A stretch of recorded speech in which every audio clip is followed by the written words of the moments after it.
Pemirsa, terkait peristiwa kebakaran hutan dan lahan di Sumatera Selatan, pihak BPBD menyebut jika faktor utamanya adalah ulah oknum masyarakat yang akan membuka lahan.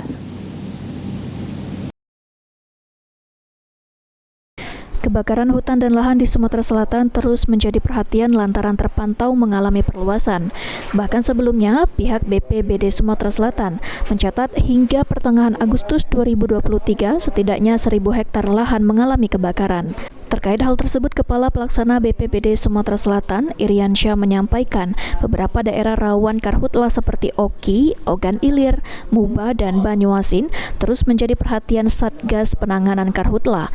Untuk faktor penyebab karhutla di Sumatera Selatan sendiri, mayoritas dipicu oknum masyarakat yang melakukan pembukaan lahan.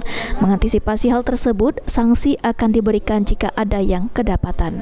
Iriansyah menambahkan, kendati saat ini ISPU masih dalam kondisi baik, masyarakat tetap dihimbau untuk lebih waspada, mengingat asap yang muncul akibat kebakaran hutan dan lahan dapat mempengaruhi kesehatan masyarakat, seperti dari sistem pernafasan, bahkan dapat mengganggu transportasi baik darat, laut, maupun udara.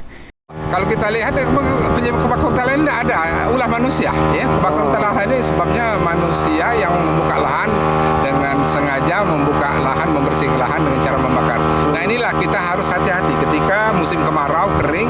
Ini harus hati-hati karena titik api saja sedikit sudah menjadi besar. Oleh sebab itu jangan ada titik api di lokasi yang rawan kebakaran hutan lahan. Mari kita bersama-sama untuk menjaga lingkungan kita. Mari kita jaga, mencegah jangan sampai ada titik api di lokasi yang sering terjadi kebakaran. Sandi Pratama, PAL TV.